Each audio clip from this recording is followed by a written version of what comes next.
दोस्तों, कहते हैं मृत्यु सबका अंत नहीं होती, कुछ यात्राएं मृत्यु के बाद शुरू होती है। यह कहानी है विजय की, एक साधारण मनुष्य जो जीवन की दौड़ में अच्छाई बुराई दोनों के रंगों से होकर गुजरा। उसे नहीं पता था कि उसकी मृत्यु के बाद उसका असली सफर शुरू होने वाला है। एक ऐसा सफर जो आत्मा को झकझोर देता है, नरक के अंधेरों में आत्मा की रोशनी खोजने वाला सफर। मृत्यु के बाद विजय की आत्मा दो यमदूतों के साथ अंधेरे में चल रही थी। रास्ते में न कोई ध्वनि न कोई प्रकाश, केवल सन्नाटा।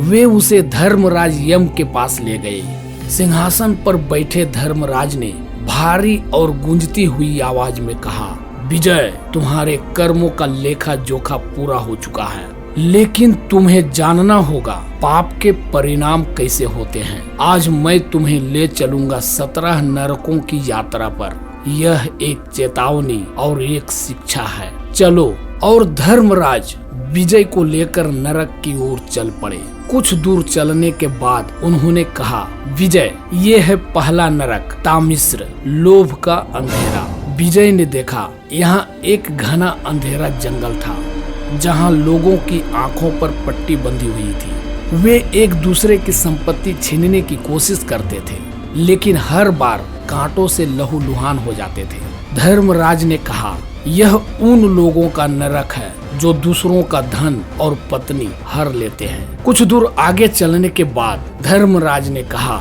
यह है दूसरा नरक, अंध तामिश्र, विश्वासघात की पीड़ा। विजय ने देखा, यहाँ अंधे लोग एक दूसरे को धकेल रहे थे। उनकी आत्मा डर और भ्रम में थी। धर्मराज ने कहा, ये वे हैं जिन्होंने अपने जीवन साथी या मित्रों को धोखा दिया, विश्वास का अपमान किया।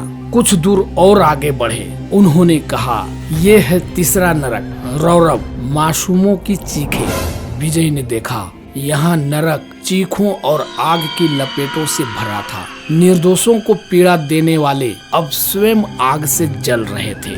विजय का रूह कांप उठा। कुछ दूर और चलने के बाद धर्मराज ने कहा, ये है चौथा नरक, महारौरव, अधर्म के व्यापारी। विजय ने देखा, यहाँ वे लोग थे जो जानबूझकर झूठ फैलाते थे, मासूमों को गुमराह करते थे। यहाँ उनके हर झूठ पर एक सांप लिपटता और काटता था। कुछ दूर और चलने के बाद धर्मराज ने कहा, और ये है पांचवा नरक, कुंभी पाकम, गरम तेल का नरक। यहाँ एक विशाल कड़ाही में उबलता तेल, उसमें गिरते थे वे जिन्होंने ब्राह्मण, गुरु या संत की हत्या की थी। विजय ने आंखें बंद कर ली। इतना भयानक दृश्य था।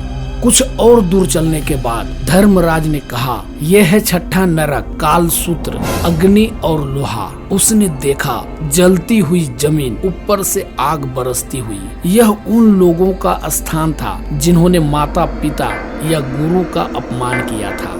कुछ और आगे बढ़ने पर धर्मराज ने कहा, विजय, ये है सातवां नरक, 80 पत्र वन, तलवारों का जंगल। विजय ने देखा, यहाँ पर पेड़ जिनकी पत्तियां लोहे की धारदार तलवारें थी।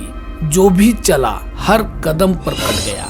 धर्मराज ने कहा, ये अधर्मी हैं जिन्होंने धर्म का उपहास किया। कुछ दूर और चलने के बाद धर्मराज ने कहा, ये है 8वां नरक, शुक्रमुख, भ्रष्टाचार का नरक। उसने देखा, यहाँ लोग सुअर की शक्ल में कीचड़ में पड़े थे। उनके शरीर पर कीड़े रेंग रहे थे। विजय समझ गया, ये रिश्वतखोर है। कुछ और आगे बढ़ने पर धर्मराज ने कहा, ये है 9वां नरक, अंधकूप, घमंड का गड्ढा। विजय ने देखा एक अंधा कुआं जिसमें आत्माएं बार बार गिर रही थी और बार बार चढ़ने की कोशिश कर रही थी। धर्मराज ने कहा, यह घमंडियों का भाग्य है। ऊपर चढ़ना चाहते हैं लेकिन अपने अहंकार के बोझ से गिरते रहते हैं। कुछ और दूर चलने पर उन्होंने कहा, यह है 10वां नरक, अवीची, प्यास का दंड। झूठ बोलने वालों को यहाँ जलती हुई जमीन पर रखा जाता है। होंठ सूखते हैं पर एक बूंद जल नहीं मिलता। फिर आगे बढ़े। उन्होंने कहा, ये है 11वां नरक, अयपान, पिघला लोहा। यहाँ वे हैं जिन्होंने व्यभिचार किया, अब उन्हें तपते हुए लोहा पीने को दिया जाता है। विजय डर से कांप रहा था। धर्मराज आगे बढ़े। और कहा, ये है 12वां नरक, क्षार सूत्र, ज्ञान का अपराध। गलत शिक्षा देने वाले झूठे बाबा, ढोंगी साधु यहाँ गलते रहते हैं। उनके शरीर को तेजाब से नहलाया जाता है।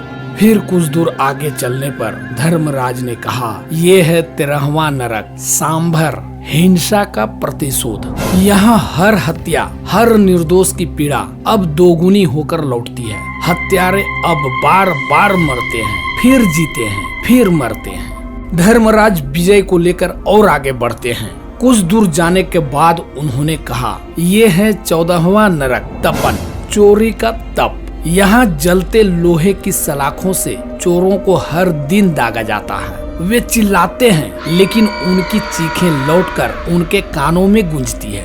कुछ और दूर चलने पर उन्होंने कहा, ये है 15वां नरक, महातपन, अग्निदोष। यहाँ जिन्होंने किसी को जलाया वे अब खुद जलते हैं, लेकिन मरते नहीं। धर्मराज और आगे बढ़े। उन्होंने कहा, विजय, ये है 16वां नरक, लोह शंकु, शरीर के पाप। व्यभिचारियों और बलात्कारियों को लोहे की कीलें चुभाई जाती है। यह कीलें उनके शरीर में धसी रहती है।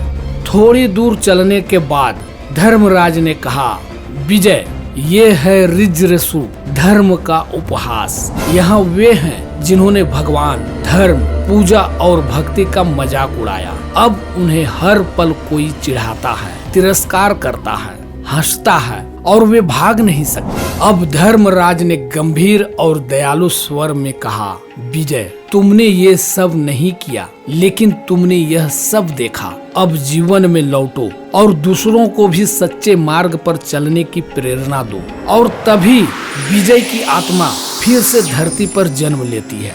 अब वह एक लेखक, एक वक्ता और एक मार्गदर्शक है, जो अपने कथांकुर चैनल पर सच्चे मार्ग पर चलने की प्रेरणा देने की भरकस प्रयास कर रहे हैं। तो दोस्तों, नरक केवल मृत्यु के बाद नहीं मिलते। कई बार हम उन्हें जीवन में भी बना लेते हैं, लेकिन अगर हम समय रहते चेत जाएं, तो जीवन को स्वर्ग बनाना भी हमारे हाथ में ही है। सत्य बोलो, धर्म पर चलो, दूसरों का सम्मान करो, यही मुक्ति का मार्ग है। जय धर्मराज की। धन्यवाद। अगर ये कहानी आपको अच्छी लगी तो वीडियो को लाइक करें, इस चैनल को सब्सक्राइब करें और अपने मित्रों को भी ये वीडियो शेयर करें। धन्यवाद।